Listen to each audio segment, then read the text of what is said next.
বিসমিল্লাহির রহমানির রহিম। প্রিয় ধনবাড়িবাসী, আগামী 28 মে সারা দেশব্যাপী পবিত্র ঈদুল আজহার নামাজ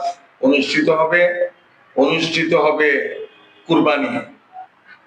ধনবাড়ি উপজেলার সর্বস্তরের জনগণকে আমরা বাংলাদেশ জাতীয়তাবাদী দলের পক্ষ থেকে জানাই তৃতীয় শুভেচ্ছা, ঈদ মুবারক।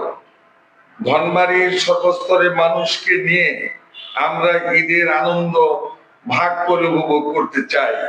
ধনবাড়ির সর্বস্তরের মানুষ সুখ এবং শান্তিতে বসবাস করুক, এটা আমাদের প্রত্যাশা। আগামীকাল ঈদের নামাজে আমরা সকলকে নিয়ে ঈদ উদযাপন করব, সকলের সঙ্গে আমরা মিলেমিশে ঈদ পালন করব।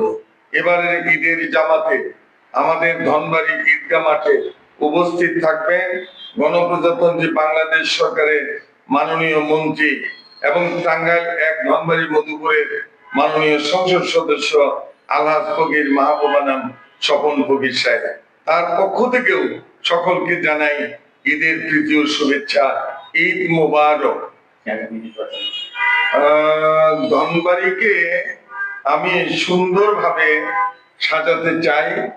তন্মধ্যে প্রথমত হলো ধনবাড়িকে আমরা রাখতে চাই সন্ত্রাস মুক্ত, চাঁদাবাজ মুক্ত এবং মাদক মুক্ত, সন্ত্রাস মুক্ত, চাঁদাবাজি মুক্ত ধনবাড়ি যদি আমরা প্রতিষ্ঠা করতে পারি, তাহলে আগামী দিনে নাগরিকদের আমরা সুখ এবং শান্তির একটি নিবিড় আবাসস্থল হিসেবে ধনবাড়িকে গড়ে তুলতে পারবো, এটা আমাদের বিশ্বাস। পাশাপাশি ধনবাড়ির যত শিক্ষা প্রতিষ্ঠান রয়েছে, শিক্ষা প্রতিষ্ঠানে যাতে ভালো পাঠদান করা হয়, শিক্ষা প্রতিষ্ঠানগুলোর উন্নয়ন, রাস্তাঘাটের উন্নয়ন, হিন্দু মুসলিম বৌদ্ধ খ্রিস্টান ব্যবসায়ী সকল শ্রেণী পেশার এবং সকল ধর্মাবলম্বী মানুষকে সঙ্গে নিয়ে তাদের প্রত্যেকটি সম্প্রদায়ে যত সমস্যা আছে সমস্যাগুলো দূর করে আমরা একসঙ্গে পথ চলতে চাই।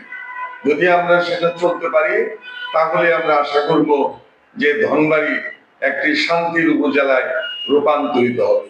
ধনবাড়িতে শান্তি স্থাপনই হবে আমার মূল লক্ষ্য।